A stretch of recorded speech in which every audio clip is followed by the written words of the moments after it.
سارے وظائف جو آپ کر سکتے ہیں وہ ضرور کریں. بہرحال بعض اوقات کسی کی مجبوری ایسی ہو سکتی ہے کہ اسے آفس کی مجبوریوں کی وجہ سے یا اپنے کاروبار کی مصروفیت کی وجہ سے یا بچوں کی دیکھ بھال کی وجہ سے ہماری اسلامی بہنوں کو ٹائم نہ ملے یا بعض اوقات صحت بھی اجازت نہیں دے رہی ہوتی. تو سیم یہی سوال سیدنا علی بن ابی طالب رضی اللہ تعالیٰ عنہ علیہ السلام کی بڑی بہن تھی سیدہ ام ہانی سلام اللہ علیہا، جو نبی علیہ السلام کی کزن لگتی ہیں، مولا علی کی بڑی بہن ہے اور ایجڈ خاتون تھی، نبی علیہ السلام کی بہن ہی لگتی تھی تو آپ ان کے پاس چلے جایا کرتے تھے. تو یہ حدیث سنن نسائی الکبریٰ کے اندر موجود، ہم نے بلو کارڈ کے اندر اس حدیث کا ریفرنس بھی دیا ہوا ہے.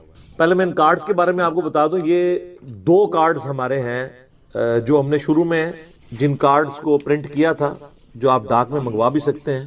ایک بلو کارڈ ہے اور ایک ہے گرین کارڈ. بلو کارڈ جو ہے وہ پیچھے سے مجھے دیں، یہاں تو نہیں رکھے ہوئے، 2 کارڈ دے دیں. بلو کارڈ جو ہے وہ صبح شام کے اذکار ہیں اور گرین کارڈ جو ہے وہ فرض نماز کے بعد کے اذکار ہیں. ان کے میں نے بڑی حکمت کے ساتھ کلر کوڈنگ کی ہوئی ہے. یہ بلو کارڈ ہے، یہ آپ کو PDF اس کا ahlsunnatpak.com سے آپ ڈاؤن لوڈ کر سکتے ہیں. ایپ بھی بنی ہوئی ہے، ہارڈ کاپی بھی ہماری اکیڈمی سے آپ منگوا سکتے ہیں. فون صبح 9 سے لے کے 5 بجے تک آن ہوتا ہے. +92 کے کوڈ کے ساتھ 32159000162 032159000162. بلو کارڈ میں حکمت ہے. آپ بتا، بلو کارڈ دنیا کا ایک بلو کارڈ ہے، وہ ہے UK میں ورک پرمٹ کو بلو کارڈ کہتے ہیں. یہ آخرت کا بلو کارڈ ہے، صبح شام کے سنت اذکار، اکثر بخاری مسلم سے. دوسرا کارڈ ہے یہ گرین کارڈ، آخرت کا. دنیا کا بھی گرین کارڈ ہوتا ہے، وہ تو سب کو ہی پتا ہے، امریکن نیشنلٹی. یہ آخرت کا گرین کارڈ، فرض نماز کے بعد سنت اذکار.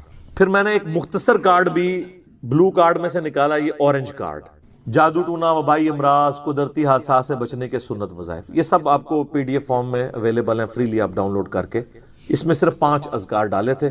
جو بلو کارڈ پورا نہیں پڑھ سکتا کم از کم یہ پڑھ لے، تو اس کے لیے اس معاملے میں انشاءاللہ تعالی آسانی ہو جائے گی. تو یہ تینوں کارڈ جو ہے نا جی، کوشش تو کریں کہ یہ کارڈ روزانہ آپ لوگ پڑھیں، آپ کے لیے بینیفیشری ہوں گے انشاءاللہ تعالی. بل سنن نسائی الکبریٰ کی طرف آئیں، وہ جو حدیث میں بیان کر رہا ہوں. ترمذی میں بھی روایت موجود ہے، لیکن ترمذی والی روایت جو ہے نا کمزور ہے. صحیح سند اس کی سنن نسائی الکبریٰ کے اندر ہے. ہمارے بلو کارڈ میں 19 نمبر کے اوپر یہ وظیفہ ہے.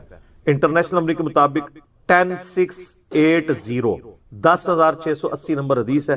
سیدہ ام ہانی کہتی ہیں یا رسول اللہ، میں بوڑھی ہو گئی ہوں، لمبے وظیفے مجھ سے کوئی نہیں ہوتے، مجھے کوئی ایک وظیفہ ایسا بتا دیں جو میں کر لوں، میرے لیے کفایت کرے. سر جو وظیفہ پھر لیا ہے نا مولا علی کی بہن نے، وہ ایسا وظیفہ ہے کہ مجھے ابھی تک اتنا تگڑا اور کوئی وظیفہ نہیں احادیث میں نظر آیا جس کی اتنی فضیلت ہو.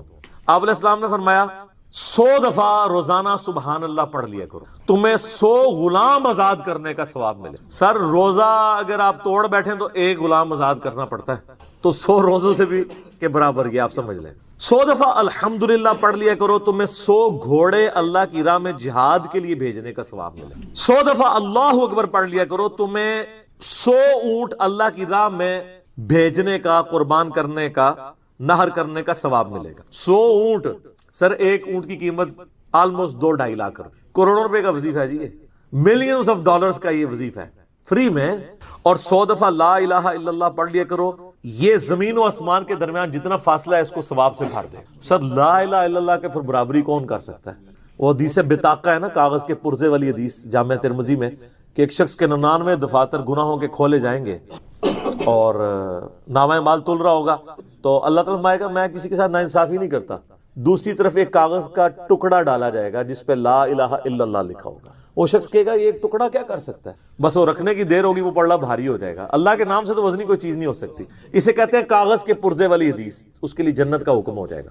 لا الہ الا اللہ کا مقابلہ نہیں ہے. تو یہ 4 وظیفے ہیں، سبحان اللہ، الحمدللہ، اللہ اکبر، لا الہ الا اللہ. یہ اتنا محبوب وظیفہ ہے کہ جو سنن نبی داؤد میں، جامع ترمذی میں صلاۃ و تسبیح والی حدیث ہے، اس میں 300 دفعہ کون سے کلمات پڑھے جاتے ہیں؟ یہی سبحان اللہ والحمد للہ ولا الہ الا اللہ واللہ اکبر. بس اتنا ہی پڑھنا ہوتا ہے. یہ ولا حول ولا قوت الا باللہ کی حدیثیں الگ سے ہیں، لیکن صلاۃ و تسبیح میں اتنا ہی پڑھنا ہوتا ہے، 4 کلمات. حتیٰ کہ صحیح مسلم میں حدیث ہے، نبی علیہ السلام نے فرمایا یہ 4 کلمات مجھے ہر اس چیز سے بڑھ کر محبوب ہیں جن پہ سورج طلوع ہوتا ہے. یعنی دنیا اور جو کچھ دنیا کے اندر ہے اس سے بڑھ کر مجھے یہ چیز محبوب ہے کہ میں یہ 4 کلمات کہہ لوں، سبحان اللہ والحمد للہ ولا الہ الا اللہ واللہ اکبر۔ اور صحیح مسلم کی ایک اور حدیث ہے کہ نبی علیہ السلام نے فرمایا اللہ تعالیٰ کو اس سے بڑھ کر کوئی اور کلمات محبوب نہیں ہے، اور یہ حصہ بخاری میں بھی ہے اس کا، اور اس میں اللہ تعالیٰ کی طرف سے کوئی پابندی نہیں ہے، تم ان کی ترتیب بھی بدل سکتے ہو، یعنی سبحان اللہ کے بعد آپ اللہ اکبر پڑھ لیں، پھر لا الہ الا اللہ، کوئی فرق نہیں۔ یہ ایک اوپن چیز ہے، آپ یوں بھی کر سکتے ہیں کہ پہلے 100 دفعہ پڑھ لیں سبحان اللہ سبحان اللہ سبحان اللہ، الحمدللہ الحمدللہ الحمدللہ، اللہ اکبر، کیونکہ را کو پھر لام سے ملائیں گے، اللہ اکبر اللہ اکبر اللہ اکبر، لا الہ الا اللہ لا الہ الا اللہ لا الہ الا اللہ۔ اور یوں بھی پڑھ سکتے ہیں، وہ زیادہ بہتر ہے، سبحان اللہ والحمد للہ ولا الہ الا اللہ واللہ اکبر، کیونکہ اکبر پہ وقف کریں گے، ورنہ یہ سبحان اللہ تو الحمدللہ ہی پڑھ نہیں سکتے آپ، کیونکہ الحمدللہ الحمدللہ بنے گا کنٹینیوس، جیسے اللہ اکبر اللہ اکبر اللہ اکبر بنے، تو وقف کرنا پڑے گا سوائے سبحان اللہ کے۔ سبحان اللہ یہ تو پڑھ سکتے ہیں، لیکن الحمدللہ کو الحمدللہ وقف کرنا پڑے گا۔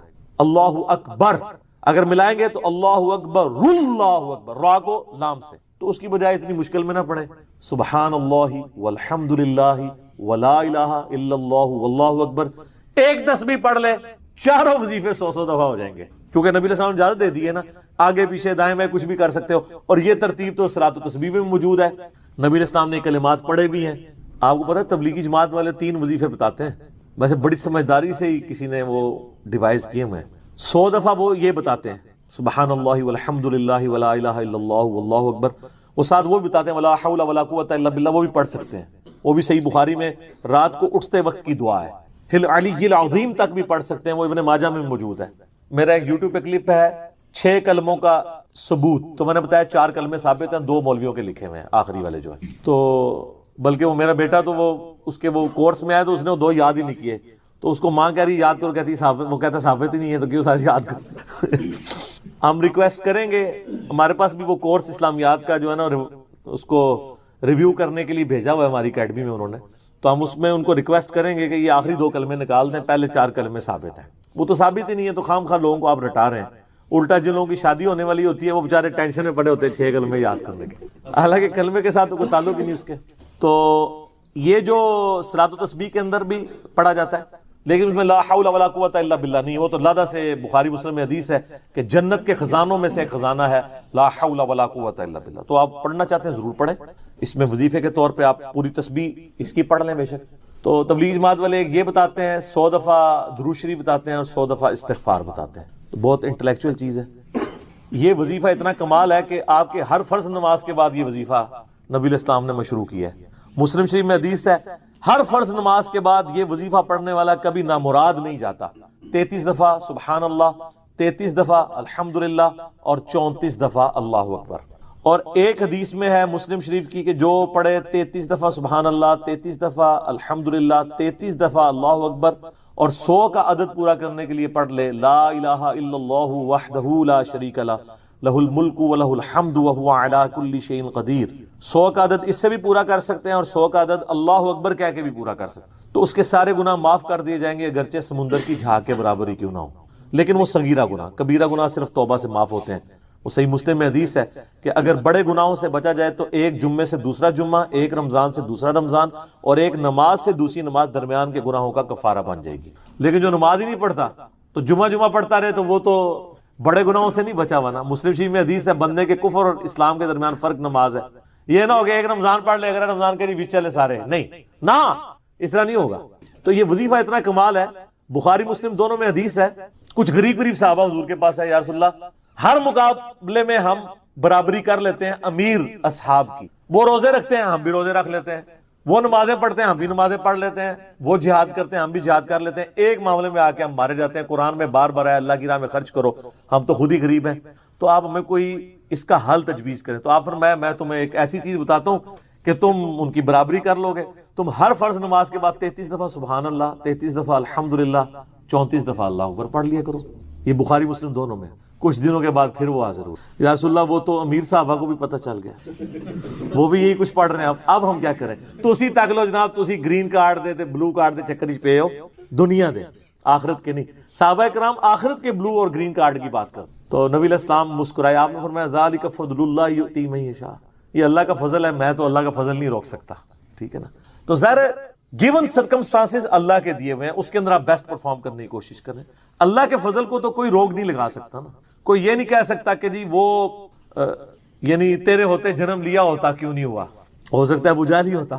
تو جس حال میں اللہ نے رکھا ہے اسی کو آپ بہتر سمجھیں۔ تو اس طرح کی کئی احادیث ہیں جو ان وظیفوں کو سپورٹ۔ اچھا، مسلم شریف میں ایک حدیث میں یہ بھی آیا کہ 10 دفعہ سبحان اللہ، 10 دفعہ الحمدللہ اور 10 دفعہ اللہ اکبر۔ اگر کسی کے پاس ٹائم تھوڑا ہے نا تو فرض نماز کے بعد یہ بھی پڑھ سکتے، 10 دفعہ بھی وظیفہ یہ والا کیا جا سکتا۔ ایک بڑی رکت انگیز حدیث، ہمارے یوسف بھائی نے اس پہ کلپ بھی بنایا ہے، صفین کی راتوں میں، بخاری مسلم دونوں میں حدیث ہے۔ مولا علی علیہ السلام خود روایت کر رہے ہیں، وہ کہتے ہیں کہ نبی علیہ السلام کو جب اللہ نے کشادگی دی، کچھ غلام آپ کو گفٹ ملے، تو میں نے فاطمہ سے کہا کہ تم پورا دن گھر کی صفائی کرتی ہو، چکی چلاتی ہو، اس کی وجہ سے ان کے ہاتھ پہ بھی نشان بن گئے تھے، اس طریقے سے سامان اٹھا کے لاتی تھیں تو وہ رسی کے نشان یہاں پڑے ہوئے تھے۔ تو نبی علیہ السلام سے جا کے جو ہے وہ ایک غلام ڈیمانڈ کر لیتے ہیں جو ہمیں ذرا ہیلپ آؤٹ کر دے گا، جب سب کو مل رہا ہے تو ہمیں بھی مل جائے گا۔ تو سیدہ فاطمہ حاضر ہوئی، یہ حدیث بخاری میں بھی ہے، مسلم میں بھی۔ تو حضور علیہ السلام کے پاس گئیں، بات نہیں، طبیعت میں تربیت کس کی تھی سر؟ بولڈنس نہیں تھی وہ والی، حالانکہ باپ ہے اور حضور کو پتا تھا اپنی بچی کی عادت، تو وہ گئیں، بات نہیں کر سکی، واپس چلی گئی۔ تو حضور علیہ السلام محفل برخاست ہوئی، آپ خود آ گئے۔ سر وہ حدیث کمال ہے، مولا علی کہتے ہیں میں اور فاطمہ ایک چادر میں لیٹے ہوئے تھے اور نبی علیہ السلام ہمارے گھر میں آئے اور پاؤں کی جانب سے نبی علیہ السلام ہمارے بستر میں داخل ہوئے، حتیٰ کہ آپ کے پاؤں کی ٹھنڈک ہم نے اپنے سینے پہ محسوس کی۔ یعنی حضور علیہ السلام نے پاؤں کی جانب سے اپنے پاؤں انٹر کیے اور وہ پاؤں سیدہ فاطمہ اور مولا علی کے سینے تک پہنچ گئے، تو انہوں نے ان کو سینے سے لگا لیا۔ سر یہ فرینکنس کسی صحابی کو نصیب ہو سکتی ہے؟ تو آپ نے فرمایا وہ فاطمہ تم آئی تھی، کوئی کام تھا؟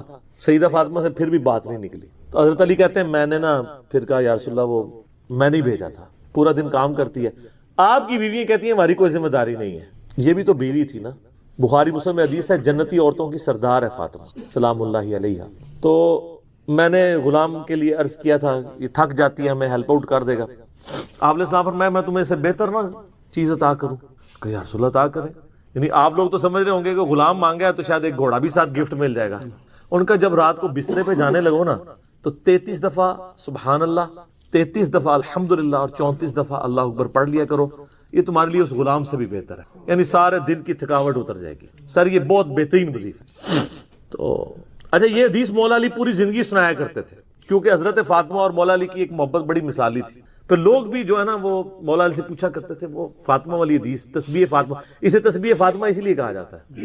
تو یہ حدیث جب بیان کی مولا علی نے تو آگے نے تابعین نے پوچھ لیا، بخاری مسلم دونوں میں ہے کہ حضرت علی کہتے ہیں کہ وہ دن ہے آج کا دن ہے، میں نے کبھی یہ وظیفہ چھوڑا نہیں ہے۔ سر استقامت تو خود مل جاتی ہے، جس کے بسترے میں جا کے نبی علیہ السلام وظیفہ سکھا رہے ہوں تو وہ پوری زندگی اس واقعے کو کبھی بھول سکتا ہے کہ مجھے خود آ کے میرے بسترے میں آ کے، اور حتیٰ کہ آپ کے قدم مبارک میرے سینے سے لگے تھے، اس حال میں حضور نے مجھے یہ تحفہ دیا ہے، وہ تحفہ کوئی بھلا سکتا ہے؟ تو تابعی نے کہا کہ مولا علی سے کہا کہ کیا جنگ صفین کی راتوں میں بھی آپ یہ وظیفہ پڑھا کرتے تھے جب مسلمانوں پہ اتنا مشکل وقت تھا، آپ میدان جنگ میں تھے؟ آپ دیکھیں 30 سال کے بعد مولا علی کو تلوار دوبارہ اٹھانا پڑی اسلامی نظام کو بچانے کی۔ تو مولا نے کہا ہاں صفین کی راتوں میں بھی میں نے کبھی یہ وظیفہ نہیں چھوڑا۔ تو اس پہ وہ کلپ بنایا تھا صفین کی راتوں میں، یہ اتنا کمال کا وظیفہ۔ اللہ تعالیٰ ہمیں اس وظیفے پہ استقامت دے، اور کچھ نہ کر سکیں یہ ضرور کیا کریں۔ بخاری مسلم میں حدیث ہے، عائشہ کہتی ہیں نبی علیہ السلام نے فرمایا کہ اللہ تعالیٰ کو سب سے بڑھ کر محبوب عمل وہ ہے جو مستقل مزاجی سے کیا جائے، خواہ تھوڑا ہی کیوں نہ ہو، بنسبت اس عمل کے جو بہت زیادہ ہو لیکن مستقل مزاجی سے نہ ہو۔ ایک بندہ ایک دن 1000 دفعہ سبحان اللہ پڑھتا ہے، اگلے دن 10 دفعہ پڑھتا ہے، اس سے بہتر روزانہ ہی 10 دفعہ پڑھ لے۔ تو یہ وظیفہ 100 دفعہ پڑھنے کے لیے کوئی زیادہ ٹائم ریکوائرڈ نہیں ہوتا۔ آپ روٹین میں ہیں، آپ پاس دونوں آپشن ہیں، الگ الگ کر کے پڑھ لیں تب بھی ٹھیک ہے، ایک ہی دفعہ میں پڑھ لیں سبحان اللہ والحمدللہ ولا الہ الا اللہ واللہ اکبر تب بھی درست ہے۔ اور فرض نماز کے بعد تو اور کوئی وظیفہ، ایک آیت الکرسی والا وظیفہ اور یہ تسبیح فاطمہ والا وظیفہ اور تکبیر بلند کرنا، استغفار پڑھنا، اللہم انت السلام منک السلام، سارے اذکار اس میں لکھے ہوئے ہیں۔ چند ایک وظائف تو ضرور پڑھیں اور اس میں یہ والا وظیفہ کبھی نہ چھوڑیں، یہ بہت ایکسٹرا آرڈنری۔ مغرب کی اذانیں شروع ہو چکی ہیں، بقیہ سوالات انشاءاللہ اذان مغرب کے وقفے کے بعد انشاءاللہ۔ جزاکم اللہ۔ جامعہ ترمذی میں اور مسند امام احمد میں صحیح سند کے ساتھ یہ حدیث موجود ہے کہ اللہ کے محبوب صلی اللہ علیہ وآلہ وسلم نے فرمایا کہ جو شخص قیامت کو اپنی آنکھوں سے دیکھنا چاہے تو وہ سورۃ التکویر پڑھ لے اور سورہ الانفطار پڑھ لے، یہ دونوں صورتیں آ جائیں گی، اور سورۃ الانشقاق پڑھ لے، وہ اس کے بعد آتی ہے سورۃ المطففین کے بعد۔ یہ تین صورتیں ایسی ہیں کہ اگر کسی نے قیامت کو اپنی آنکھوں سے دیکھنا ہے، وہ یعنی ویڈیو فلم اس کی دیکھنی ہے قیامت کے دن کا نقشہ، تو ان تین صورتوں کو پڑھ لے۔ بڑی جاندار یہ صورتیں ہیں۔ اللہ کا نام لے کے شروع کرتے ہیں۔ اعوذ باللہ من الشیطان الرجیم، بسم اللہ الرحمن الرحیم۔ اذا الشمس کورت، وہ وقت یاد کرو جب سورج کو لپیٹ دیا جائے گا۔ وَإِذَا النُّجُومُ انْكَدَرَتْ، اور ستارے بکھر جائیں گے۔ میں نے پہلے بھی عرض کیا قیامت والے دن اللہ تعالیٰ نے گریویٹیشنل فورس کو ڈسٹرب کر دینا ہے، اور اس کا اینڈ رزلٹ یہ ہے کہ پھر گریویٹی اگر ڈسٹرب ہو جائے تو اس کائنات کے اندر جتنے اجرام فلکی ہیں، جتنے بھی سیٹلائٹس ہیں، یہ سب کے سب تباہ و برباد ہو جائیں گے۔ جتنے بھی سن ہے، جتنے بھی سورج ہیں، وہ تمام کے تمام اس کی وجہ سے ایک دوسرے میں مل کے ختم ہو جائیں۔ تو وہ وقت یاد کرو جب سورج کو لپیٹ دیا جائے اور ستارے بکھر جائیں۔ وَإِذَا الْجِبَالُ سُيِّرَتْ، اور پہاڑوں کو اکھیڑ دیا جائے۔ اس روئے عرض پہ سب سے مضبوط چیز جو ہے نا اللہ کی مخلوقات میں سے، وہ پہاڑ ہے۔ کوئی بھی جاندار یا ہماری لینگویج میں جو بے جان چیزیں ہیں، چاہے وہ درختوں کی فارم میں ہوں، جاندار چیزیں چاہے جانوروں کی فارم میں ہوں، کوئی بھی اتنی مضبوط نہیں ہے اپنی کنسٹرکشن کے اعتبار سے جتنے پہاڑ ہیں، بلکہ یہ پوری زمین کی ڈائنامک بیلنسنگ ان پہاڑوں کی وجہ سے۔ تو پہاڑ بھی گریوٹی کی وجہ سے ڈسٹرب ہو کے اون کی طرح بکھر رہے ہوں، جیسے روئی کے ریشے اڑتے ہیں نا جب اس کی دھنائی کی جاتی ہے، اس طرح یہ پہاڑ اس زمین کے اوپر تیر رہے ہوں گے، زمین بالکل فلیٹ کر دی جائے گی۔ اللہم اجرنا من النار، اللہم اجرنا من النار۔ وَإِذَا الْعِشَارُ عُطِّلَتْ، جب اونٹنیاں، ایسی اونٹنیاں جو کہ پریگننٹ ہوں اور ان کے بچے پیدا ہونے والے ہوں، وہ بھی بکھرتی ہوئی ہر طرف نظر آئیں۔ عرب کے لوگ اصل میں جو یہ اونٹنیاں تھی نا، جو پریگننٹ اونٹنیاں تھی، جس طرح آج کل ہمارے سب کانٹیننٹ کے معاشرے میں جب بھینس کا بچہ ہونے والا ہوتا ہے تو بڑی اس کو پروٹوکول سے، بڑی حفاظت سے اس کو رکھا جاتا ہے، کیونکہ آمدہ جتنی روزی ہے اسی سے وابستہ ہوتی ہے۔ تو عرب کے لوگوں میں اونٹ کی بڑی اہمیت تھی۔ اونٹ کے بغیر تو ان کی زندگی سمجھ لے کسی بھی راستے پہ، سفر پہ گزر نہیں سکتی تھی، کیونکہ اونٹ کو اللہ نے ایسی کوالٹیز دی ہیں جو دنیا میں اور کسی جانور کے پاس نہیں ہے۔ 1 مہینے تک بغیر پانی پیے وہ سفر کر سکتے، یہ کوالٹی تو کسی بھی جاندار کی نہیں ہے، وہ سٹور کر لیتا ہے پانی اپنے اندر۔ تو جب اونٹنی جو ہے وہ پریگننٹ ہوتی تھی، حاملہ ہوتی تھی، تو وہ بڑی اس کی حفاظت رکھتے تھے کہ اب اولاد ہوگی اس کی تو ہم نے اس کو آگے لے کے چلنا ہے۔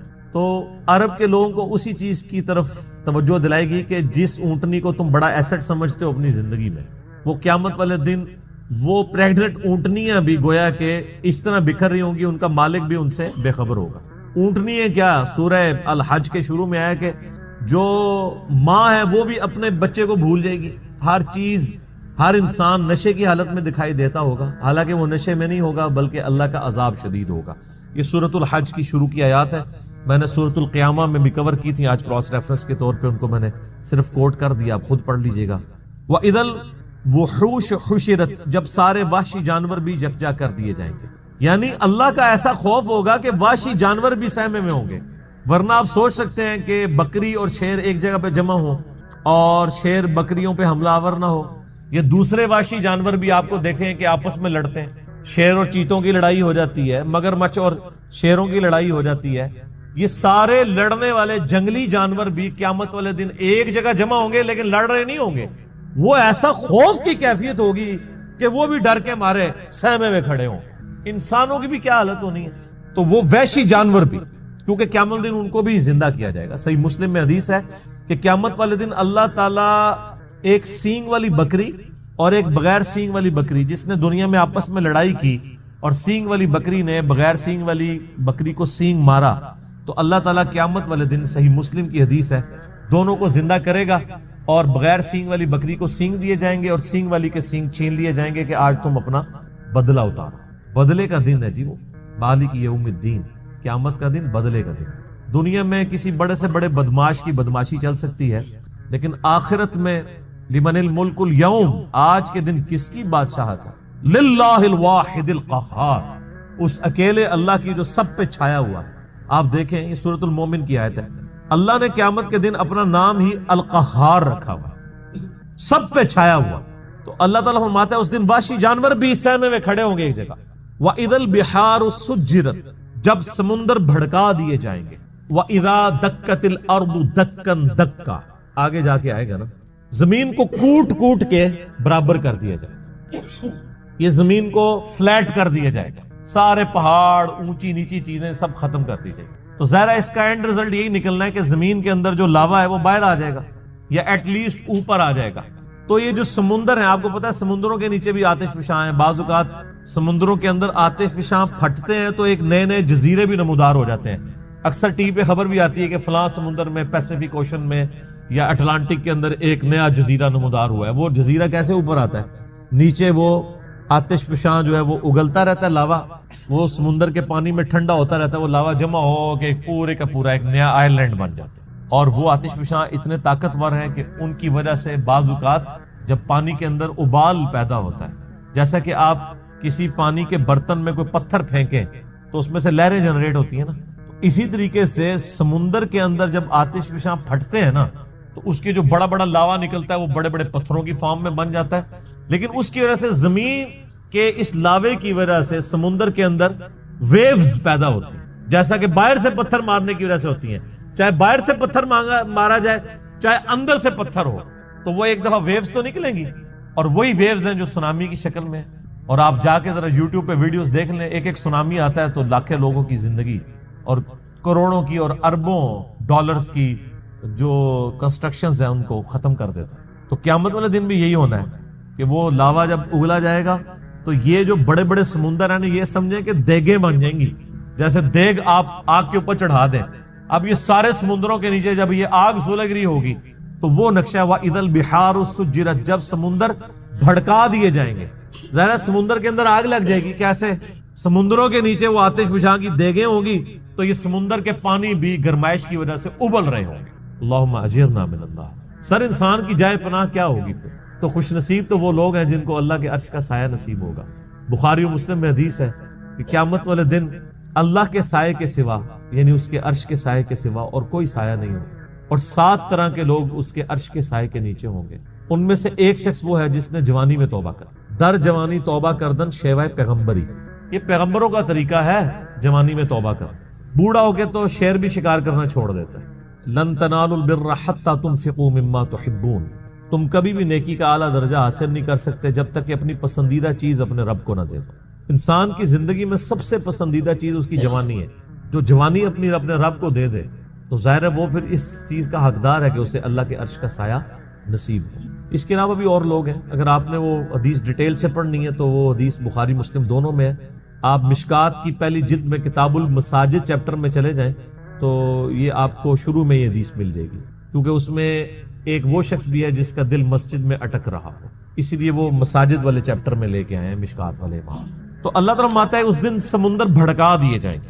وَإِذَا النُّفُوسُ زُوِّجَتْ، اور جب جانوں کو جوڑ دیا جائے گا، یعنی مطلب روح اور جسم کا تعلق قائم کر کے مردوں کو قبروں سے نکال دیا جائے۔ وَإِذَا الْمَوْءُودَةُ سُئِلَتْ، اور جب کہ اس زندہ بچی سے پوچھا جائے گا جسے زندہ دفنا دیا تھا اس کے ماں باپ۔ آپ کو پتا ہے عرب کے لوگ بچی کی پیدائش سے وہ نفرت کرتے تھے، اور آج تک یعنی ہمارے سب کانٹیننٹ کے معاشرے میں وہ فرسودہ نظریات چل رہے ہیں، حتیٰ کہ مسلمانوں کے ہاں بھی چل رہے ہیں، ہندوؤں کے ہاں تو بہت زیادہ ہے۔ 8 سے 15 سال پہلے کی آلموسٹ رپورٹ ہے BBC کی کہ انڈیا کے اندر روزانہ 3000 بچیاں پریگنینسی کے دوران مار دی جاتی تھی۔ 3000 روزانہ۔ ظاہر ہے 1 ارب سے زیادہ جب آبادی ہوگی، اب تو 1.5 ارب کے قریب پہنچ چکی، تو اس میں 3000 تو کچھ بھی نہیں۔ اسی وجہ سے آج انڈیا میں مردوں کی تعداد عورتوں سے زیادہ ہو گئی، 3000 بچی. آج بھی وہی چیزیں چل رہی ہیں. اور ہمارے بھی سب کانٹیننٹ کے معاشرے میں, آپ پنجاب کے معاشرے میں تو بالخصوص دیکھ لیں کہ بچی کی پیدائش کو ایک نٹوریس چیز سمجھا جاتا ہے, ماں کے حق میں بھی اور اولاد کے یعنی اعتبار سے باپ کے حق میں. اور وہ ساسیں جو خود فیمیل جینڈر سے تعلق رکھتی ہیں وہ اپنے پوتی کے پیدا ہونے کے اوپر ناخوش ہو رہی ہوتی ہے, حالانکہ انہوں نے نہیں سوچا کہ کیا وہ خود مرد تھی. وہ اگر فیمیل پیدا ہوئی ہے تو ٹھیک ہے, لیکن ان کے بیٹے کے ہاں اگر کوئی بچی پیدا ہو گئی ہے تو غلط ہے. کتنی یہ بری ٹریڈیشن. یہ لالا بات ہے کہ بعد میں جب وہ بچے بڑے ہوتے ہیں تو بچوں کی وجہ سے اولاد کا جو بچوں والا جینڈر ہے اس کی پورشن کی وجہ سے ماں باپ جو ہے ذلیل ہو رہے ہوتے ہیں اور بچیوں کی وجہ سے وہ سکھی ہوتے ہیں. یہ لالا بات ہے, زیادہ تر ہم نے یہی دیکھا ہے. تو اللہ تعالیٰ فرماتا ہے قیامت دن اس بچی کو زندہ کر کے اللہ تعالیٰ اس سے پوچھے گا بِأَيِّ ذَنبٍ قُتِلَتْ, تجھے کس گناہ کے سبب قتل کیا گیا تھا. کتنی لطیف گفتگو ہے کہ قتل کرنے والے سے نہیں پوچھا جا رہا بلکہ بچی سے پوچھا جائے گا کہ معصوم بچی آج تیرا دن ہے, تو بول کہ کس جرم کی پاداش میں تجھے قتل کیا تھا تیرے ماں باپ نے.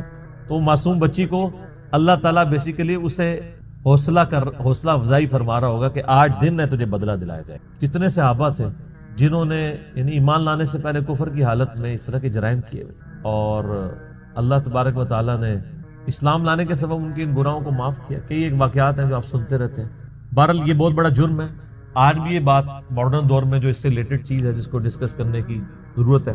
نیٹ کے اوپر آپ کو شعر و شاعری کی فارم میں بھی ایسی نظمیں ملیں گی سیدنا داہیہ قلبی رضی اللہ تعالیٰ عنہ کے بارے میں کہ ان کی ایک چھوٹی سی بچی تھی جو انہوں نے دفنا دی تھی, اور جب وہ اسلام قبول کرنے کے لیے آئے تو انہوں نے پورا بڑا رکت انگیز واقعہ ہے, وہ انسان بیان بھی نہیں کر سکتا. تو وہ بیان کر کے کہا یا رسول اللہ مجھے کیا یہ میرا گناہ بھی معاف ہو جائے گا؟ تو اللہ نے فرمایا, اللہ کے نبی علیہ السلام نے فرمایا کہ اسلام پچھلے سارے گناہوں کو معاف کر دیتا ہے. بہرحال آج کے دور کے اعتبار سے اس میں عبرت یہ ہے کہ اللہ کا شکر ہے اسلام کی برکت سے لوگ کم از کم بچیوں کو دفناتے تو نہیں ہیں, لیکن پریگنینسی کے دوران ضائع کرانا بھی کسی نہ کسی درجے میں اسی جرم کے اندر فال کرتا ہے.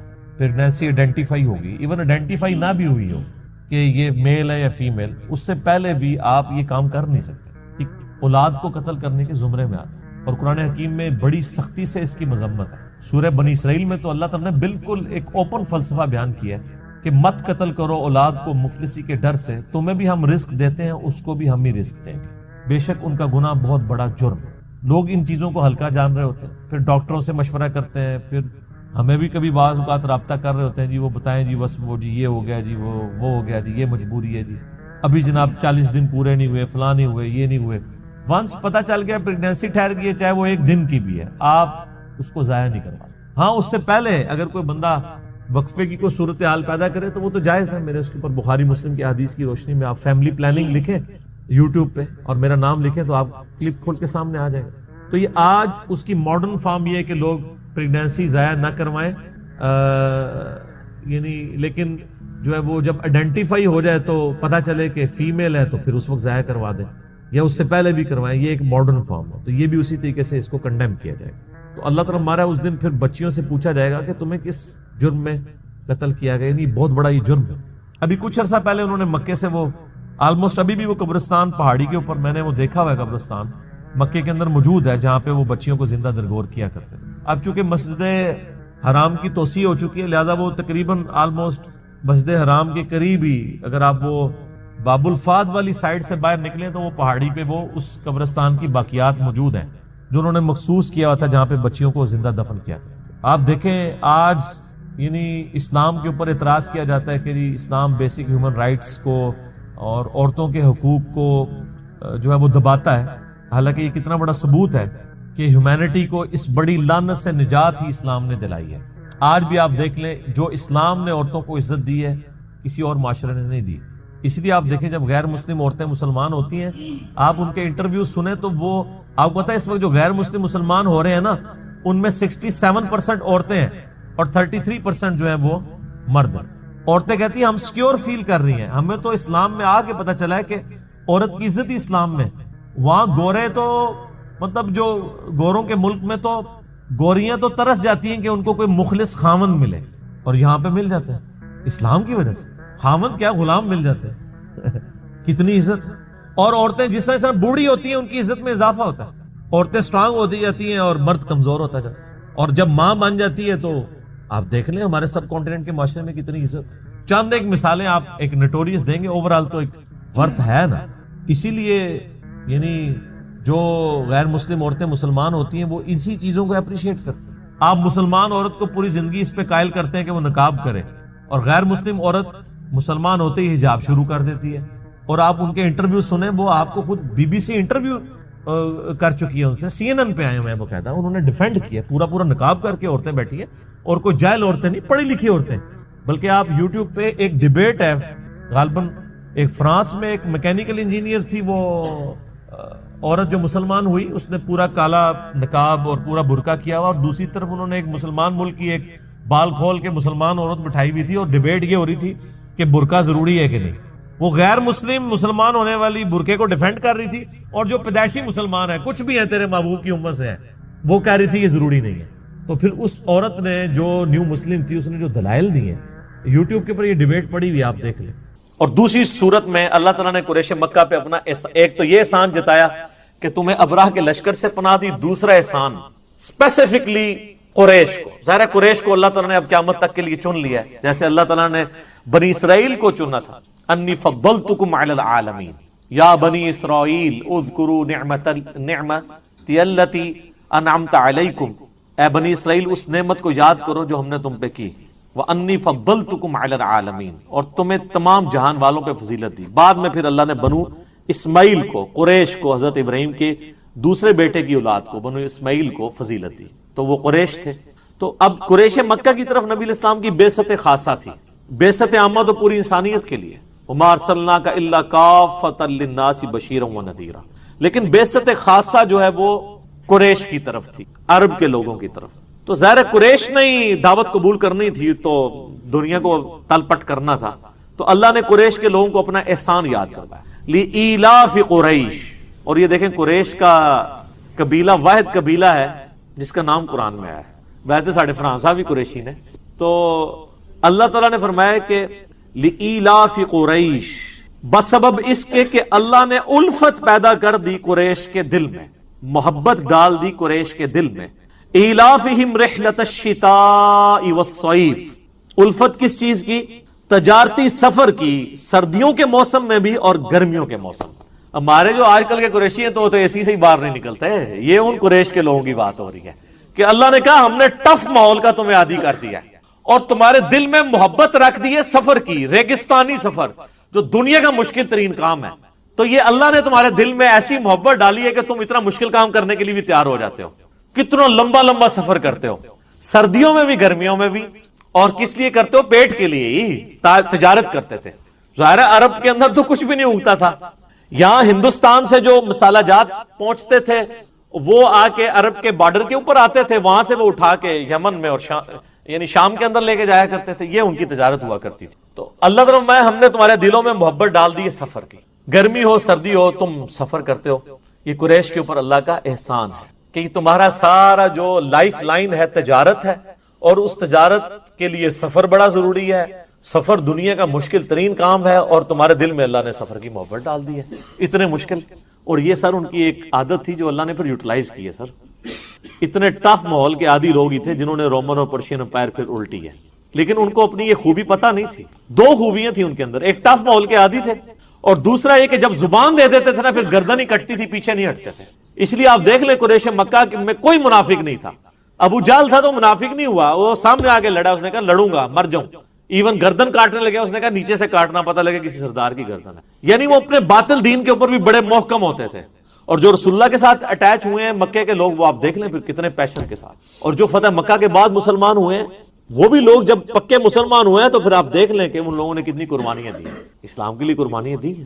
تو اور دو ان کے اندر خامیاں تھیں. ایک تھی طوائف الملوکی، آپس میں لڑتے رہنا. بہادر تھے لیکن دو بہادر بھائی آپس میں لڑتے رہے تو تیسری جگہ کیا وہ فتح کریں گے. اور دوسرا چٹے ان پڑھ جاہل امی. اللہ نے یہ دو خامیاں ان کی دور کر دی. ان کے اندر اتفاق پیدا کر دیا. نبی علیہ السلام کی شکل میں ان کو ایک لیڈر دیا جس نے عرب کے لوگوں کو ایک جھنڈے کے نیچے جمع کر دیا. پھر سر دنیا کی کوئی پاور ان کا مقابلہ نہیں کر سکتا. اگرچہ ان کے پاس اسلحہ نہیں تھا لیکن انہوں نے رومن اور پرشین امپائر سے ان کا اسلحہ چھین کے ان کو گرا دیا. ٹف مول کے عادی تھے. اور علم اللہ نے دے دیا، ان کی اپنی زبان میں ان کو کتاب دے دی قرآن. تو وہ لوگ جو ان کو امی اور جاہل کہا کرتے تھے، یہودی اور عیسائی، سر جس نے سورہ نساء، سورہ المائدہ، سورہ بقرہ پڑھی ہوئی ہے، سورہ آل عمران، اس کے سامنے کون سا یہودی پادری اور عیسائی پادری ٹھہر سکتا ہے دلائل میں، اور جبکہ اس کی اپنی زبان میں ہو اور عرب کے لوگوں نے وہ رٹی ہوئی ہو کتاب، علم اتنا محکم دیا کہ کوئی ان کے سامنے ٹھہر نہیں سکتا تھا۔ سر نجاشی کے دربار میں حضرت جعفر طیار نے صرف سورہ مریم ہی تلاوت کی تھی نا، تو سب کے اوپر سکتہ طاری ہو گیا تھا۔ کوئی حضرت جعفر نے کوئی تقریر تو نہیں یاد کی ہوئی تھی، سورہ مریم تھی جس میں بتایا گیا کہ بھئی عیسیٰ بن مریم کا سٹیٹس یہ ہے، یہ عقیدہ ہونا چاہیے۔ تو پھر نجاشی نے بھی ایک تنکا اٹھا کے کہا تھا کہ عیسیٰ اس تنکے سے بھی زیادہ نہیں ہے جتنا اس نے بیان کیا ہے، یعنی من نون اتنا ہی ہے، یہ تنکے جتنے بھی ایڈیشن نہیں ان میں کی جا سکتی۔ اللہ کے بندے ہیں، تو یہ اللہ تبارک و تعالیٰ نے قریش کے لوگوں کے اندر خوبی رکھی تھی، تو اللہ تعالیٰ نے ان کو پھر یہ اس چیز احسان جتایا اپنا کہ دیکھو الفت پیدا کر دی ہے سفر کی، کہ تم سفر اختیار کرتے ہو، تو اب پھر اس کا تقاضا کیا ہے؟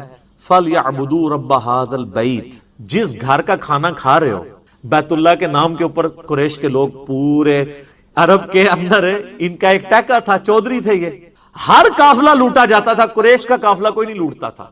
وہ کہتے تھے یہ تو کعبے کے متولی ہیں، ٹھیک ہے، اور یہ بھی ان کو ڈر لگا ہوتا تھا کہ کعبے میں 360 بت رکھے ہوئے ہیں، اگر ہم ان کے ساتھ اینکی پینکی کی ہمارا بت ہی اٹھا کے پرے پھینک دیں گے، تو وہ بھی ان کو خطرہ رہتا تھا دوسرے قبیلوں کی۔ تو قریش کے لوگ بآسانی گرمی سردی سفر کرتے تھے ریگستان کا، اور بغیر کسی ڈر کے، دوسرا کوئی قافلہ بچتا نہیں تھا اور ان کے قافلے کو وہ ہاتھ نہیں ڈالتا تھا۔ ڈاکو تھے نا، آپ کو پتا لٹیرے عرب کے لوگ، ان کا گزر بسر اس طرح ہوتا تھا قافلوں کو لوٹ کے۔ ظاہر ہے جب وہاں پہ کوئی اناج بھی نہیں اگنی، کوئی معدنیات بھی نہیں ہے، تیل بھی تو ابھی آگے دریافت ہوا ہے نا، تو بیچارے کھائے پیئیں گے کہاں سے؟ اسی طریقے سے ہی کرتے تھے وہ۔ تو قریش کے لوگ تجارت کرتے تھے اور ان کو پروٹیکشن ہوتی تھی کعبے کی وجہ سے، خانہ کعبے کے نام کا وہ کھانا کھا رہے ہوتے تھے اپنی تجارت۔ تو اللہ نے فرمایا تو یہ صرف کھان پین والے کام جو کیا ہوا ہے، فَلْيَعْبُدُوا رَبَّ هَذَا الْبَيْتِ، تو عبادت بھی کرو نا اسی گھر والے رب جس کا یہ گھر ہے، اس رب کی۔ ساتھ بت کیوں رکھے ہوئے ہیں، شرکاء کیوں شریک کیے ہوئے ہیں؟ اس رب کی عبادت کرو جس کا یہ گھر ہے کعبۃ اللہ۔ الذی اطعمہم من جوع، وہ اللہ جس نے تمہیں کھلایا جبکہ تم فاقے میں تھے، وآمنہم من خوف، اور تمہیں امن دیا خوف میں۔ سارے قافلے خوف کی حالت میں گزرتے ہیں اور قریش کے قافلے کو کوئی لوٹتا ہی نہیں ہے۔ کیسا امن دیا ہے؟ کس کی برکت سے؟ کعبے کی برکت سے۔ اور اسی کعبے کی برکت سے جو تم تجارت کرتے ہو، تمہارا سارا کھانا پینا اس تجارت پہ ڈیپینڈنٹ ہے، وہ بھی کعبے کا ہی کھا رہے ہو، تو اس کا تقاضا نہیں ہے کہ جس رب کا یہ گھر ہے اس کی پوجا بھی کرو۔ یہ اللہ نے ان کو احسان جتایا۔ یہ سورہ قریش آپ نے کئی بار سنی ہوگی، لیکن آپ کو پتہ نہیں اس کے اندر کیا قیامت ہے۔ یہ قرآن کی وہ صورت ہے، میں جتنی بار پڑھتا ہوں نا میرے پہ وجد طاری ہو جاتا ہے، میں اس زمانے میں پہنچ جاتا ہوں کہ کس لیول پہ جا کے اللہ تعالیٰ نے اس قوم کو، جن میں قریش کے اندر ہی پیغمبر کو بھیجا ہے، اور اس قریش کی قوم کو اللہ نے تیار کیا ہے دنیا کی امامت کے لیے۔ اس ایک چھوٹی سی صورت میں آپ دیکھ لیں، اللہ تعالیٰ نے پوری کی پوری ان کی ہسٹری لپیٹ دی۔ کیا سوز و گداز ہے یہ! تو قریش کے لوگ جب یہ صورت سنتے تھے تو پھر ان کی چیخیں نکلتی تھی کہ اللہ ڈائریکٹ ہم سے مخاطب ہو رہا ہے کہ دیکھو تمہیں اللہ تعالیٰ نے دنیا کی امامت کے لیے اٹھا لیا ہے، اس گھر کی وجہ سے سب کچھ کرتے تھے، اب وقت آ گیا کہ تم ہمارے پیغمبر کے ساتھ ملو، ان پہ ایمان لے کر آؤ اور خالص توحید کے ساتھ اللہ تعالیٰ کی عبادت کرو، تو دنیا میں پھر اللہ تمہیں امام بنائے گا۔ پھر امام بنایا نا قریش کے لوگوں کو، ایمان تو آخر میں لے کے آئے ہیں، کچھ لوگ شروع میں آگے، لیکن پھر حق ادا کیا ہے، اس میں کوئی شک نہیں۔ تو یہ جناب سورہ قریش ہے۔ ہمارے جو قاری حضرات ہیں انہوں نے یہ دو صورتیں رٹی ہوئی ہیں۔ ہر دوسری نماز میں علم ترى کیف فعل، پہلی رکعت ہی پڑھتے ہیں، دوسری رکعت ہی کیا پڑھتے ہیں؟ لإیلاف قریش۔ اس قاری سے پوچھا جائے یہ جو تو پڑھ رہا ہے اس کا مطلب تجھے پتہ ہے کیا ہے؟ لإیلاف قریش ایلافہم رحلۃ الشتاء والصیف۔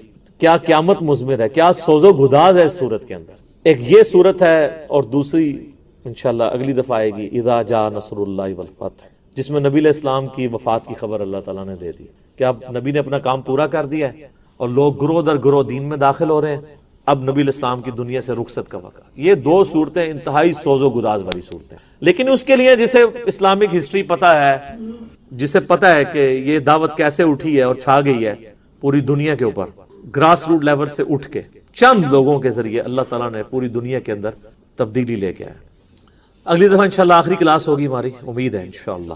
اللہ تعالیٰ سے دعا ہے جو حق بات میں نے کہی اللہ تعالیٰ ہمارے دلوں میں راسخ فرمائے، اگر جذبات میں میرے منہ سے کوئی غلط بات نکل گئی اللہ تعالیٰ ہمارے دلوں سے محو کر دے، ہمیں کتاب و سنت کی تعلیمات پر عمل کر کے دوسرے بھائیوں تک پہنچانے کی توفیق عطا فرمائے۔ اللہم صلی علی محمد وعلی آل محمد کما صلیت علی ابراہیم وعلی آل ابراہیم انک حمید مجید۔ اللہم بارک علی محمد وعلی آل محمد کما بارکت علی ابراہیم وعلی آل ابراہیم انک حمید مجید۔ سبحانک اللہم وبحمدک اشہد ان لا الہ الا انت استغفرک واتوب الیک وما علینا الا البلاغ المبین۔ جزاکم اللہ خیر۔ آپ صلی اللہ علیہ وآلہ وسلم نے فرمایا اسلام کی بنیاد 5 چیزوں پر ہے۔ کتنی چیزوں پر؟ 5۔ نمبر 1، اس بات کی گواہی دو کہ اللہ کے سوا کوئی معبود نہیں، وہ اکیلا ہے، اور محمد صلی اللہ علیہ وآلہ وسلم اس کے بندے اور اس کے رسول ہیں۔ نمبر 2، نماز قائم کرنا۔ نمبر 3، زکوٰۃ دینا۔ نمبر 4، اللہ کی راہ میں استطاعت ہو تو حج کرنا۔ اور نمبر 5، رمضان کے روزے رکھنا۔ یعنی روزہ رکھنا اسلام کی بنیادوں میں سے ایک بنیاد ہے۔ جو روزے چھوڑ دیتا ہے تو وہ آپ سمجھ لیں ایک ایسی بنیاد کو ہٹا رہا ہے کہ اس کی ایمان کی اور اسلام کی عمارت دھڑام سے نیچے گر پڑے گی۔ یہ وہ عمارت نہیں ہے کہ جس میں 5 میں سے ایک ستون ہٹا لے تو 4 اتنے کھلوتی رہے گی نا۔ بھائی جی 4 دے اتنے چلنے والی گڈی ہے، وہ بھی ٹائر لال ہونا تو گڈی چل نہیں سکتی۔ تو یہ 5 والی ہے، اس میں سے ایک بھی آپ اگر اسکپ کریں گے تو آپ کے اسلام کی عمارت نیچے گر پڑے گی۔ دوسری حدیث بھی بخاری اور مسلم کی متفق علیہ حدیث ہے، مشکات میں 1956 ہے۔ آپ صلی اللہ علیہ وآلہ وسلم نے فرمایا جب رمضان المبارک کا مہینہ آتا ہے تو آسمان کے دروازے کھول دیے جاتے ہیں۔ دوسرے طریق میں آیا ہے جنت کے دروازے کھول دیے جاتے ہیں۔ تیسرے طریق میں آیا ہے رحمت کے دروازے کھول دیے جاتے ہیں۔ یہ سارے الفاظ بخاری اور مسلم میں ہیں۔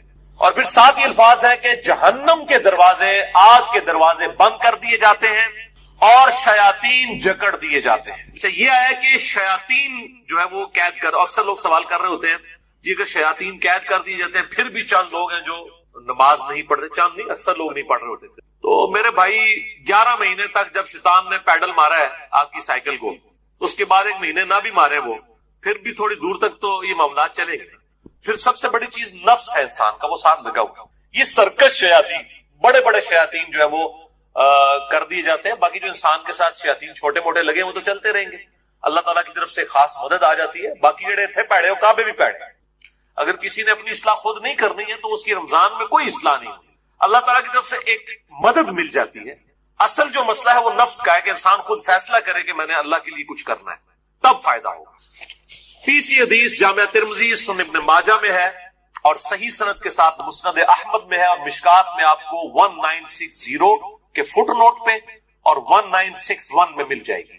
آپ صلی اللہ علیہ وآلہ وسلم نے فرمایا رمضان میں آسمان کے دروازے کھول دیے جاتے ہیں، آگ کے دروازے بند کر دیے جاتے ہیں، تمام سرکش شیاطین جکڑ دیے جائے۔ اس میں الفاظ آگے سرکش، بخاری مسلم میں سرکش نہیں تھا، اس سے پتا چلا کہ خاص شیاطین جو بڑے ہیں وہ جکڑے جاتے ہیں۔ اور ہر رات ایک منادی ندا کرتا ہے اللہ کی طرف سے، اے خیر کے طالب ہمت کر اور آگے بڑھ نیکیاں کرنے کے لیے، اور اے شر کے طالب رک جا، اب تو باز آ جائے اس مبارک مہینے میں۔ اور اللہ کی طرف سے ہر رات میں لوگوں کو جہنم سے آزاد کیا جاتا ہے۔ وہ جو روایت ہے وہ جعلی ہے کہ جی وہ پہلا اشرہ جو ہے وہ رحمت کا ہے، دوسرا جو ہے وہ مغفرت کا ہے، تیسرا دوزخ سے رہائی کا ہے۔ یہ تو ہر رات رہائی ہو رہی ہے، میں اس حدیث کو بھی بتا دوں گا بعد میں شعب الایمان کے حوالے سے۔ چوتھی حدیث بھی بخاری اور مسلم دونوں میں ہے، مشکات میں 1958۔ آپ صلی اللہ علیہ وآلہ وسلم نے فرمایا جو شخص ایمان اور احتساب کے ساتھ، اکاؤنٹیبلٹی کے ساتھ، احتساب کو آپ اگر اردو میں ٹرانسلیٹ کریں گے تو 3 چیزوں کا مجموعہ ہے۔ نمبر 1 اخلاص، نمبر 2 ثواب کی نیت، اور نمبر 3 اصلاح نفس، یعنی نفس کی اصلاح بھی جو ہے مطلوب۔ رمضان کے روزے رکھے اللہ تعالیٰ اس کے پچھلے سارے گناہوں کو معاف فرما دے گا۔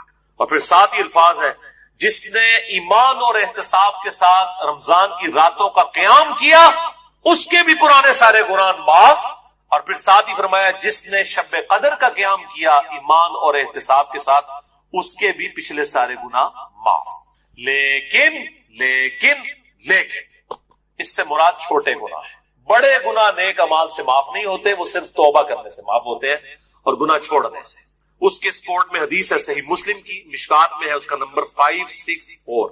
آپ صلی اللہ علیہ وآلہ وسلم نے فرمایا اگر بڑے بڑے گناہوں سے بچا جائے تو 5 نمازیں، ایک نماز سے دوسری نماز تک، ایک جمعے سے دوسرا جمعہ اور ایک رمضان سے دوسرا رمضان درمیان کے گناہوں کا کفارہ ہے اگر بڑے گناہوں سے بچا جائے۔ تو نماز چھوڑنا تو خود بڑا گناہ ہے، یہ نہیں ہے کہ ایک جمعہ پڑھ لیا پھر اگلا جمعہ پڑھا پچھلے ساری معاف، نہیں، کبیرہ گناہوں سے بچا جائے۔ صحیح مسلم میں حدیث ہے، مشکات میں 569 اس کا نمبر ہے، کہ بندے کے کفر اور اسلام کے درمیان فرق نماز ہے۔ تو نماز چھوڑنے سے تو بڑا کوئی گناہ نہیں ہے۔ تو ایک نماز سے دوسرا نماز کے درمیان گناہوں کا کفارہ بھی تب بنے گا جب دوسری نماز پڑھی جائے گی۔ 5ویں حدیث بھی بخاری اور مسلم کی متفقن علیہ حدیث ہے، مشکات میں 1959۔ آپ صلی اللہ علیہ وسلم نے فرمایا رمضان مبارک میں ہر نیک عمل 10 سے 700 گنا تک بڑھا دیا جاتا ہے۔ اس لیے ہم کوشش کرتے ہیں کہ زکوٰۃ رمضان کے مہینے میں تاکہ زیادہ ثواب ملے، اور پھر زکوٰۃ ہوتی بھی لیونر ایئرز کے اعتبار سے، وہ سولر ایئرز کے اعتبار سے نہیں دینی ہوتی ہے، چاند کے مہینوں کے اعتبار سے دینی ہوتی ہے، تو وہ آسان ہو جاتا ہے حساب رکھنا۔ ویسے آپ ایک رمضان میں نکال لیں اور پھر پورا سال دیتے رہیں، یا اگلے سال کی بھی پیشگی نکالی جا سکتی۔ زکوٰۃ میں نے ڈیٹیل سے لیکچر مسئلہ نمبر 95A اور B دے دیا، جسے شوق ہو تو وہ دیکھے۔ اور ساتھ ہی الفاظ ہیں بخاری و مسلم کے، اللہ تعالیٰ فرماتا ہے بے شک روزہ خاص میرے لیے ہے اور میں ہی اس کی جزا دوں گا۔ باقی نیکیوں کا تو پتہ چل جاتا ہے، روزہ انسان اور اس کے رب کے درمیان ایک راز ہے، اگر کسی شخص نے خود نہیں بتایا تو وہ چھپ کر کھا پی لے تو پتہ نہیں چلے گا۔ تو اللہ تعالیٰ ہمارا یہ میرے اور میرے بندے کے درمیان چونکہ خاص عبادت ہے، خاص میرے لیے ہے، میں اس کی جزا دوں۔ اور پھر 7 الفاظ ہیں، میرا بندہ اپنی خواہش اور کھانے کو میری وجہ سے ترک کرتا ہے۔ روزہ دار کے لیے 2 خوشیاں ہیں، پہلی خوشی افطار کے وقت اور دوسری خوشی اس وقت جب وہ اپنے رب سے ملاقات کرے انشاءاللہ۔ اور پھر 7 ہی الفاظ ہیں، روزہ دار کی منہ کی بو اللہ تعالیٰ کو کستوری کی خوشبو سے بھی بڑھ کر عزیز ہے۔ پھر 7 ہی الفاظ ہیں، روزہ ڈھال ہے، یعنی ایک ڈھال ہے گناہوں سے بچنے کی۔ جب تمہارا روزہ ہو تو فحش گوئی اور گناہوں سے اجتناب کرو، اگر روزے کی حالت میں کوئی تم سے جھگڑا کرے تو اس سے کہہ دو کہ میں روزے کی حالت، اللہ تو ڈر، میرا بھی روزہ ہے تیرا بھی روزہ ہے یار، جان چھٹ۔ یعنی بجائے یہ کہ ترکی بترکی جواب دیا جائے، لڑائی کی جائے روزے کی حالت میں۔ ویسے روزے کی حالت میں انسان کی حالت بھی ایسی ہوتی ہے کہ انسان کہتا ہے یار کو نیڑے نہ ہی لگے، متھے نہ ہی لگے۔ خصوصاً عصر سے مغرب کا جو وقت ہے اس وقت بڑا مشکل ہوتا ہے، انسان کو گفتگو کرنے کو بھی دل نہیں کرتا، اسی لیے تقویٰ بھی حاصل ہوتا ہے، شہوت بھی ٹھنڈی ہوتی ہے، ہر چیز ٹھنڈی ہو جاتی ہے۔ ظاہر ہے جب انسان روزہ رکھتا ہے تو روزہ ڈھال ہے، جب تمہارا روزہ ہو تو فحش گوئی مت کرو، گناہوں سے بچو، اور جب کوئی جھگڑا کرنے لگے اس سے کہہ دو کہ میرا روزہ ہے۔ 6ٹھی حدیث سنن نسائی اور مسند احمد میں ہے، مشکات میں 1962۔ آپ صلی اللہ علیہ وآلہ وسلم نے فرمایا تمہارے پاس رمضان مبارک کا مہینہ آیا ہے، اللہ نے اس کے روزے تم پر فرض کیے ہیں، اس میں آسمان کے دروازے یعنی جنت کے دروازے کھول دیے جاتے ہیں، جہنم کے دروازے بند کر دیے جاتے ہیں۔ جنت کے 8 دروازے ہیں اور دوزخ کے 7، اور سرکش شیاطین جکڑ دیے جاتے ہیں۔ اس ماہ میں ایک رات ایسی ہے جو 1000 مہینوں سے افضل ہے، جو ہم پچھلی دفعہ مسئلہ نمبر نیو 44 میں ڈسکس کر چکے۔ جو شخص اس کی خیر اور بھلائی سے محروم ہو گیا واقعی ہر بھلائی سے محروم ہو گیا۔ اور میں نے شب قدر کو پانے کا آسان طریقہ بتایا تھا، وہ جسے شوق ہو تو وہ لیکچر دیکھ سکتے۔ اچھا، اسی کانٹیکسٹ میں ایک مشہور حدیث ہے جو اکثر ڈاکٹر اسرار صاحب بھی بیان کرتے تھے، لیکن وہ سخت ضعیف روایت ہے۔ اس میں کافی الفاظ تو باقی احادیث بخاری مسلم میں اور اس میں بھی موجود ہیں، لیکن کچھ الفاظ جو ہیں اس کے ضعیف ہیں۔ وہ شعب الایمان امام بیہقی کی کتاب سے ہے اور مشکات میں 1965 نمبر ہے، کہ آپ صلی اللہ علیہ وسلم نے شعبان کی آخری رات میں صحابہ سے خطاب کیا کہ اب رمضان کا مہینہ شروع ہونے والا ہے اور یہ برکتیں ہیں، وہ ساری وہی ہیں جو ہم ڈسکس کر چکے۔ اس کے اینڈ پہ آتا ہے کہ اس کا پہلا عشرہ، پہلے 10 دن رحمت کے ہیں، دوسرے 10 دن جو ہے وہ مغفرت کے ہیں، اور تیسرے 10 دن جو ہے وہ دوزخ سے چھٹکارے کے ہیں۔ اور پھر لوگوں نے اس کے اوپر خود سے وہ دعائیں بھی ڈیوائز کر لی، بالکل جعلی روایت ہے یہ۔ اور اس کے ایک طریق کے اندر علی بن زید مشہور ضعیف راوی ہے، اور دوسرے طریق میں سلیمان راوی جو ہے وہ منکر الحدیث ہے۔ منکر الحدیث وہ راوی ہے جس کی حدیث سے ترک کر دی جائے، اس شدید ترین جرح ہو۔ اسی طریقے سے یہ اکثر رمضان سے پہلے بھی وہ یہ میسج چل رہا ہوتا ہے کہ جس نے رمضان کے چاند دیکھنے کی خوشخبری، تو یہ وہ سب جعلی جھوٹی روایتیں ہیں، اور اس طرح کی روایتیں بالکل آگے بیان نہ کیا کریں، ان کی کوئی اصلیت، اللہ سے ڈر جائے۔ مسئلہ نمبر 36 ہے میرا ضعیف الاسناد اور من گھڑت احادیث کے فتنے کا تحقیقی جائزہ۔ 7ویں حدیث بھی بخاری اور مسلم دونوں میں، آپ دیکھ لیں اکثر حدیثیں بخاری اور مسلم سے ہیں، مشکات میں 1957 اس میں الفاظ ہے کہ جنت کے 8 دروازے ہیں، ان میں سے ایک دروازے کا نام ہے الریان، جو خاص ان لوگوں کے لیے ہے جو روزہ دار ہیں، ان کو اس دروازے سے آواز دی جائے گی کہ جو دنیا میں روزہ رکھا کرتے تھے، الریان دروازے سے ندا کی جائے گی اور ان کو جنت میں اس دروازے سے داخل کیا جائے گا۔ اس کے علاوہ ذاکرین کے لیے ہے اور قتال کرنے والوں کے لیے مختلف نیکیوں کے لیے دروازے آئے ہیں۔ 8ویں حدیث بھی بخاری اور مسلم دونوں میں ہے، مشکات میں 2053 آپ صلی اللہ علیہ وآلہ وسلم نے فرمایا، جو شخص اللہ کی راہ میں، یعنی اس راہ میں مراد جہاد اور قتال، اللہ کی راہ میں نکلنا، نیکی کے اعمال کرنا اور قتال کے لیے سب کچھ اس میں شامل ہے، فی سبیل اللہ کے الفاظ، اس حالت میں بھی روزہ رکھے تو اللہ تعالیٰ اس کے اور دوزخ کے درمیان 70 سال کی دوری ڈال دے گا، جو اللہ کی راہ میں روزہ رکھے۔